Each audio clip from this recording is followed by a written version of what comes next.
प्रभु यीशु मसीह का अनुग्रह हर एक के जीवन में होने पाए। और आप लोग अच्छे हैं, भरोसा है कि प्रभु ने हर एक को संभाल के रखा है और हर एक को अपने महिमानुसार उनके जीवन में बातों को पूरा किया। आज हम लोग जीवित वचन को देखते हैं जो हमें कुलुस्सियों की पत्री उसका 4 अध्याय उसका 5 और 6 पद में लिखा हुआ है। अवसर को बहुमूल्य समझकर बाहर वालों के साथ बुद्धिमानी से व्यवहार करो। तुम्हारा वचन सदा अनुग्रह सहित और सरोना हो। तुम्हें हर मनुष्य को उचित रीति से उत्तर देना आ जाए। आमीन। जी हाँ, यहाँ पर हमें अपने व्यवहारिक जीवन के विषय में पौलुस बता रहा था। अपने सामाजिक जीवन को किस प्रकार हमें सिद्ध बनाना, किस प्रकार उसकी स्थिरता देना है, इस विषय पर पौलुस आज हमसे बात करना चाहता है। और ये मसीही में पूरा होने या सिद्ध होने के लिए केवल हमें अपने जीवन में प्रार्थना जीवन की आवश्यकता है। और किसी न किसी के सामाजिक जीवन की बातें भी सम्मिलित होती है। किसी के जीवन में मसीह के इस पद को जो है हम आयाम को सिद्ध होते हुए देखते हैं। और पौलुस विश्वासियों को यह कहते हैं कि बुद्धिमान बनने के लिए, जी हाँ, अपने आप को सिद्ध और बुद्धिमान बनने की बातों को कहते हैं।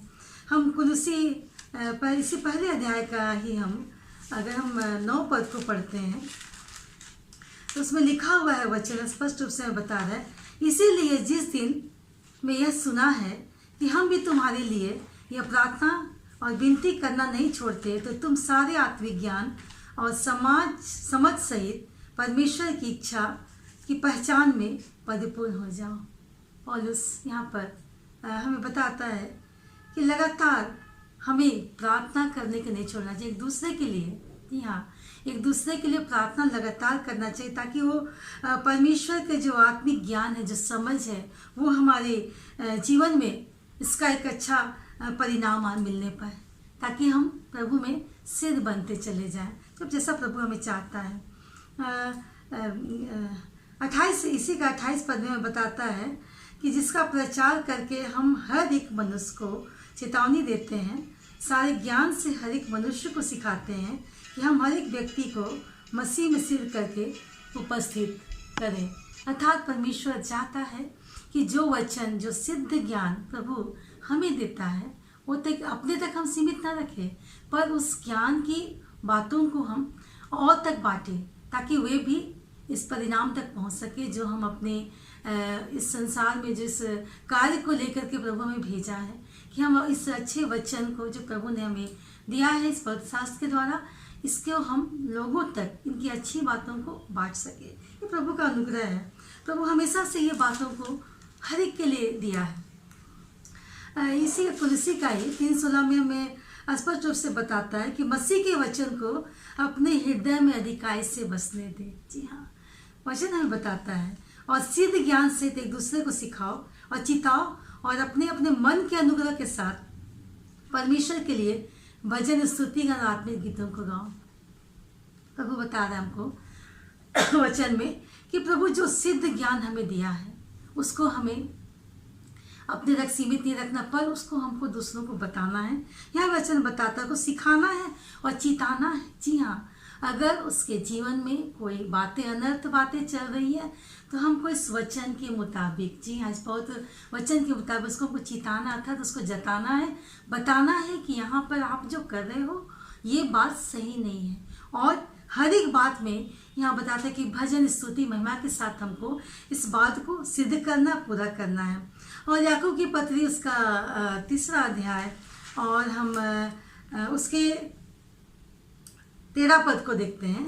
याकूब की पत्री उसका 3 अध्याय और उसका 13 पद हमें बताता है, तुम में ज्ञानवान और समझदार कौन है? तुम में ज्ञानवान और समझदार कौन है? जो ऐसा हो वह अपने कामों को अच्छे चाल चलन से उस नम्रता सहित प्रकट करे, जी हाँ, जो ज्ञान से उत्पन्न होती है। जी हाँ, जो अपने कामों को, अपने चाल चलन को नम्रता सहित प्रकट करे, जो उस ज्ञान से प्राप्त है, जो प्रभु ने हमें ज्ञान सिखाया, इस वचन के अनुसार ज्ञान सिखाया है। उसी का 17 पद हमें बताता है, लिखा हुआ है इसमें, पर जो ज्ञान ऊपर से आता है वह पहले तो पवित्र होता है, फिर मिलनसार, कोमल और मृदु भाव, दया, अच्छे फलों से लदा हुआ और पक्षपात और पक्षघात और कपट रहित होता था। प्रभु का वचन कहता है कि हम अपने कोमल भावना से, अपने हम जीवन के अच्छे व्यवहारिक की वजह से हम उस वचन को लोगों को बताते, जो वचन फल से लदा हुआ था।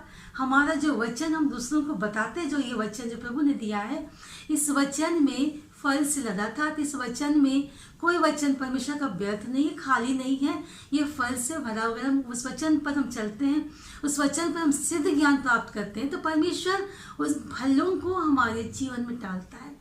और हम देखें कि किसी प्रकार को हम किसी को चोट ना पहुंचाए, दुख ना दे, पर हम अपने उस कोमल भावना से, जी हाँ, हम अपने मन की भावना से जो उसके लिए उचित और भावता हुआ है, जो उसको अच्छा लगे, उसके अनुसार हम उसको वचन को बताएं, और उसी वचन को बताएं जो उसके लिए उचित है। जी हाँ, प्रभु चाहता है कि आज के दिन हम, प्रभु चाहता है कि वचन हम अपने तक नहीं रखें, पर हम दूसरों को बताएं, हम गौर कराएं कि प्रभु का वचन हमसे क्या बात करना चाहता है। अद्भुत वचन है। अगर हम इसको लेके चलते हैं, आगे बढ़ते हैं, तो हम पाते हैं कि हमारे जीवन की जो भावना है वो दूसरों तक पहुंचती है, और उसकी फल जो हम सोचते भी नहीं है, उत्तम फलों को प्रभु हमें देता है इस वचन के मुताबिक। और हमें चाहिए कि ये जो हमारी जो भावनाएं हैं हमारे तक ना से रहे, हम उन गुणों को जो प्रभु वचन में बताता है उसको हम दूसरों तक हम दिखाएं, हम बाहरी रूप से भी उसको दिखाएं, अपने जीवन के चाल चलन से, अपने मृदुभाषी होने के द्वारा, अपने उस अनुग्रह के द्वारा लोगों के हृदय में अपना एक छाप छोड़ने पाए इस वचन के द्वारा।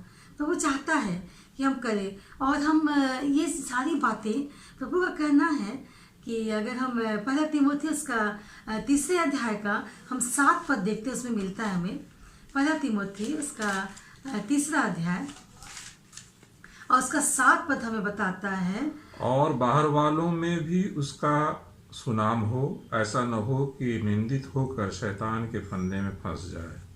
जी हाँ, 1 तीमुथियुस 3 अध्याय उसका 7 पद हमें बता रहा है कि बाहर वालों पर, जी हाँ, बाहर वालों में भी उसका सुनाम हो और निंदित होकर शैतान के बड़े फंदे में फंस न जाए। जी हाँ, ये वचन है।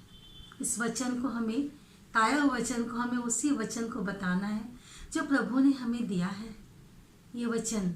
जी हाँ, ऐसा ना हो कि हम कुछ अपने मुख से कुछ अशुद्ध बातों को निकाले या कुछ ऐसी बातों को बोले जिससे ये वचन दूषित हो जाए और हम शैतान के फंदे में फंस जाए। जी हाँ, तो हम ऐसी बातों से बचे, ये पौलुस का कहना है। पौलुस हमें इसमें बताता है कि हमको ऐसे वचन से बचना है, ऐसे लोगों से, ऐसे बातों से बचना है। 2 तीमुथी का ही हम 4 अध्याय का 2 पद में लिखा है, यह उन झूठे मनुष्यों के कपट के कारण होगा जिनका विवेक मानो जलते हुए लोहे से दागा गया है। जी हाँ, ये जो बातें हैं, जो शैतान जो है वो उस दुष्ट लोगों के द्वारा जीवन में आता है, उस वचन को तोड़ता है, मरोड़ता है और वो झूठी शिक्षाओं को आगे देता है। तो वो कह रहा है ये ऐसा है जो लोहे के समान दागा हो, मतलब जब लोहे को हम गर्म करते हैं तो किस प्रकार वो लाल हो जाता है। जब उसे किसी को आप उसको दागिएगा या किसी को आप उसको छुआइएगा तो जो उसका जलन और जो पीड़ा है वो अति दुखदायी और कष्टदायक होता है। जी हाँ, इसलिए हमको इस वचन को हमको अपने कोमल भावना से और जो प्रभु बताया है उस प्रकार बोलने की इच्छा है, ना कि हम झूठे शिक्षकों की तरह हम इन वचनों को बोले। और ये साथ ही साथ हम इस सुअवसर का हमें पूरी तरह से लाभ होने देना चाहिए और समय समय पर हमें तैयार रहना चाहिए कि प्रभु का वचन हमें किस समय किस वक्त हमें अपने उस तक पहुंचना है, उस वचन तक हमें, उस वचन को लेकर के हमको कहाँ तक पहुंचना है, इस सुअवसर का हमें हमेशा फ़ायदा उठाना चाहिए। कुलुसियों की पत्री है, उसका हम 3 अध्याय और उसका 8 और 9 पद में देखते हैं हमसे क्या बताता है वचन। 3 पद का 8 और 9 हमें बताता है, पर अब तुम भी इन सब को अर्थात क्रोध, रोष, वैर भाव, निंदा मुंह के गालियां बकना, ये सब बातें छोड़ दो। एक दूसरे से झूठ मत बोलो, क्योंकि तुमने पुराने मनुष्य को उसके कामों समेत उतार दिया। आमीन। प्रभु का वचन कह रहा है कि जब हम प्रभु के वचन को जब हम बोलते हैं, लोगों को इस अद्भुत वचन को बताते हैं, तो हमारे अंदर से ये सारी बुराइयां निकाल के फेंक देना चाहिए। जैसा प्रभु बोलता है कि हमारे अंदर वो बुरी भावना है जो दूसरों को हमारे जीवन के द्वारा जब वो लोग देखते हैं कि मैं उस वचन को बोल रही फिर भी हमारा जीवन उसी प्रकार का है, तो इन भावनाओं को हमें त्याग देना है। अर्थात क्या क्या बातों को यहाँ प्रभु पौलुस हमें बताता है। कहता है कि क्रोध करना, रोज ज्यादा गुस्सा दिलाना, बैर भाव करना, अर्थात हम लोग किसी के साथ बैर भाव नहीं करना है। निंदा करना, मुंह से गालियां बकना। जी हाँ, ये बहुत विशेष बात है। आजकल हम देखते हैं कि बहुत से प्रभु के सेवक हो, हम हैं, हम सेवक नहीं हैं, लेकिन ठीक है, हम प्रभु की बेटी हैं, और हम जब वचन को बोलते हैं तो हमारे मुंह में ये अशुद्धता की बातें नहीं होनी चाहिए। ये प्रभु का वचन हमें स्पष्ट रूप से बता रहा है। और कह रहे कि झूठ मत बोलो। स्पष्ट रूप से पौलुस से वार्निंग दे रहा है कि हमको झूठ नहीं बोलना है। और ये सब प्रकार की जो भावना है हमारे अंदर, जो पुराने मनुष्य था, हमारे जीवन में जो पुरानी बातें थी, उसको छोड़ करके जब हम नए मनुष्य में आ गए हैं, तो हमें इन सारी बातों को त्याग देना है और प्रभु के स्वाद्भुत वचन को लेकर के हमको आगे बढ़ना है। पूरी तरह से सुरक्षित होकर के अपने आप को हम लेस करके हमको प्रभु के वचन से हमको आगे बढ़ना है, ताकि हम मसीह का जब हम वचन को बांटते हैं, उसके बारे में बातचीत करते हैं, तो हम पूरे अनुग्रह के साथ में परिपूर्ण हो करके इन बातों को बांटें। वो अनुग्रह जो प्रभु ने हमें दिया है, उस अनुग्रह से परिपूर्ण हो करके इस वचन को हम लोगों तक बांटें।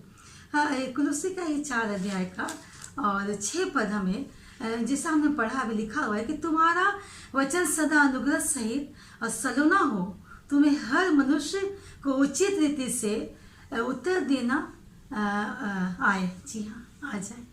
तो वो कहता है वचन में कि हमारा स्वभाव ऐसा होना चाहिए, अर्थात नम्र होना चाहिए, और हमारा जो बोलने की जो भाषा वो सलोना, अर्थात किसी को भाए। जब हम उन वचनों को बोले तो हम ऐसे वचन को बोले। हाँ, मैंने ऐसे बहुत से प्रभु के सेवकों को देखा है, जब वे वचन बोलते हैं तो बड़ा भी भाता है। वो वचन मन को भाता है, सुनने में अच्छा लगता है, जबकि वही वचन कोई और बोलता है तो शायद उतना अच्छा नहीं लगता, लेकिन वो बोलने का तरीका, इस सलीका है जो है वो अद्भुत होती है। तो प्रभु कहता है कि इसको हमको उस सलीके को जानना है, और हमको प्रभु के वचन को हमको उचित रूप से हमको उसको उत्तर भी देना, अगर कोई हमसे पूछता है तो। जी हाँ, ये प्रभु का कहना है कि हर एक लोग का प्रभु के जो भी वचन को बोलते हैं वो बड़े सलोने ढंग से बोले, उत्तम ढंग से बोले। मैं ऐसे कई पास्टर्स को जानती हूँ, मैं किसी का नाम नहीं ले रही हूँ, पर मैं जानती हूँ ऐसे पास्टर्स को, और मैं उनको धन्यवाद करती कि उन्होंने वचन को लयपूर्वक बोला है, और जिसको हम लोग सुनते हैं तो आनंदित होते हैं, अच्छा लगता है सुनने में। एक हम अंतिम वचन पढ़ते हैं, पहला पत्रस उसका 3 अध्याय उसका 15 पद। पहला पत्रस उसका 3 अध्याय और 15 पद हमें बताता है, यह वचन हमें पर मसीह को प्रभु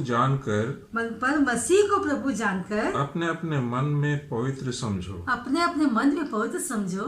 जो कोई तुमसे तुम्हारी आशा के विषय में कुछ पूछे, जो कोई तुमसे तुम्हारी आशा के विषय में कुछ पूछे, उसे उत्तर देने के लिए सर्वदा तैयार रहो। उसे उत्तर देने के लिए सर्वदा तैयार रहो, पर नम्रता और भय के साथ। और नम्रता और भय के साथ। आमीन। जो बातें मैं अभी कह रही थी कि प्रभु के जब सेवक जब वचन बोलते, मैं सुनती बहुत अच्छा लगता है, और मैं उन्हें बोलती भी हूँ कि आपने पादी साहब, आपने बहुत अच्छे तरीके से आप वचन बोलते हैं, और अच्छा लगता है, मन को भाता है। और सच में, और जब मैं कुछ बातें उनसे पूछती हूँ तो वे लोग बड़े सलीके से उस उत्तर को देते, मैं संतुष्ट होती हूँ। तो प्रभु का वचन बताता है कि कोई अगर आप जब वचन को बांटते हैं तो लोग पूछते हैं आपसे, तो आप उस उत्तर को भी देने के लिए पूरी तरह सक्षम होने पाए, और बड़े सलीके से उनको अपने मधुर बातों के द्वारा आप समझाएं और वचन को बताएं, ताकि जो प्रभु चाहता है वो सारी बातें हमारे पास में है, हमें उसको तराशने की आवश्यकता है। जैसा पौलुस बोलता है, पौलुस जब भी कोई शिक्षा को देता तो व्यर्थ नहीं होता, और हमेशा से प्रभु पौलुस है इस झूठे शिक्षकों के बारे में हमेशा चेतावनी देता है। और सच में हमारे प्रियो आज है कि हमारा जो सामाजिक जीवन है किस प्रकार इस वचनों के माध्यम से सिद्ध हो सकता है। प्रभु आज हमसे बात करता है। आइए आज हम इन वचनों के द्वारा, हम प्रभु के ज्ञान के द्वारा हम अपने सामाजिक जीवन को हम इस प्रकार हम सिद्ध बनाए ताकि लोग उस जीवन से आशीष को प्राप्त कर सके। धन्यवाद करते प्रभु सुंदर वचन के लिए पिता परमेश्वर। आइए हम प्रार्थना करें।